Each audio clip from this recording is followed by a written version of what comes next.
Well, do you remember the St. Louis couple who were recorded pointing guns at protesters in late June? Well, this morning they're receiving death threats. This video went viral after Patricia and Mark McCloskey were seen pointing guns at protesters who were marching in the couple's neighborhood on a private street headed toward the mayor of St. Louis's home, June 28th. Mark McCloskey came out with his semi-automatic rifle, and his wife Patricia then followed with a handgun.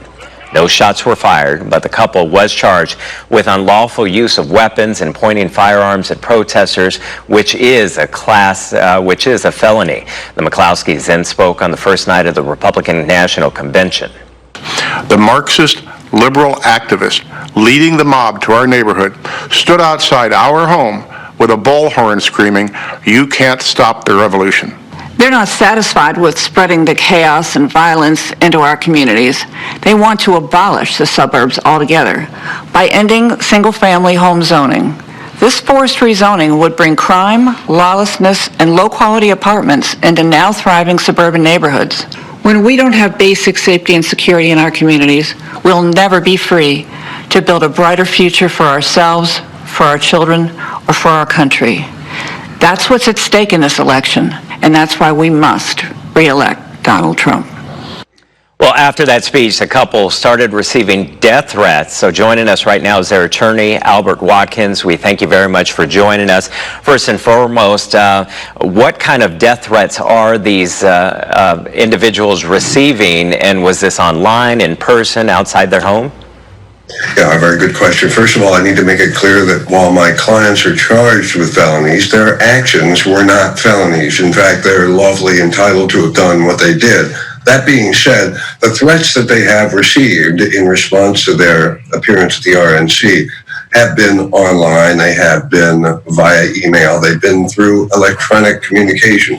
But stupidly and amazingly, threats have been submitted and made highly credible and fear-inducing by virtue of the use of the telephone.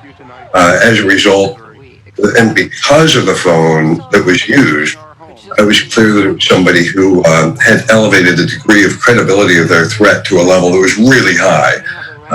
Law enforcement is involved. So most importantly, how are they doing? Are they okay and safe? Well, you know, they're rugged individualists from the heartland of America. You know, they're not going anywhere. They're not going to shake like small dogs passing razor blades because they had the audacity to exercise their Second Amendment rights to protect themselves and their family on their own property. They're not going to allow one-dimensional social media slamming and degradation to cause them to become wilted flowers. They're tough. At the same time, this is really a pathetic demonstration of what our nation has become, a nation where those who seek to exercise their right to protect themselves, their family, and their home on their own property is being subjugated to folks who have a really deviant agenda. Well, let me ask you this. Let's take us back to June because I want to clear up some things here. So where they live, it is a private area and it is a private street that leads to their house. Despite them walking past the home or whether they were on the property, this was a private area. Yeah, this is a private street. It's a private enclave in the city of St. Louis. It is not in the county. It's not in the suburbs. It's a part of town where, as recently in the 1980s, there's a massive white flight. The McCloskey's have lived there for decades. They bought the home at a time when all whites were leaving. They spent a ton of money on that home. They brought it back to its beauty. They made it their home. They raised their family there. It was a private lane.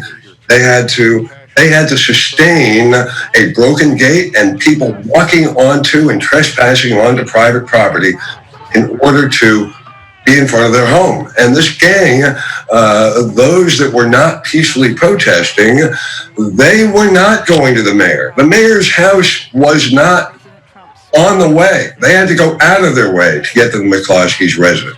Now, just to also clear up something, because KMOV, our sister station,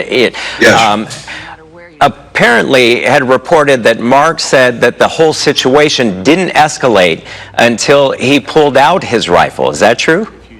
Yeah, well, KMOV has reported that, as have other stations initially, when they were dealing with and addressing the one-dimensional social media reporting that was going on at first.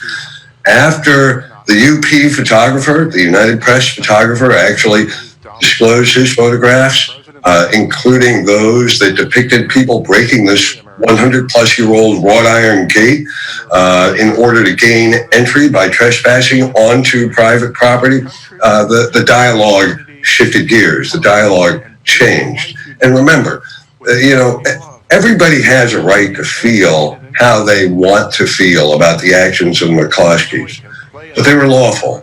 In Missouri and across the country in many states, you have the Castle Doctrine. You have the right to bear arms to protect your home, your property, and your family with firearms.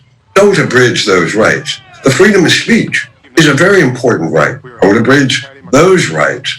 The two are stronger together. But you can't say, I'm going to exercise my rights, the freedom of speech, by breaking the law, and you cannot abide by the law by exercising your rights to bear arms. However, this wasn't the first time that the McCloskey's used weapons in a threatening manner.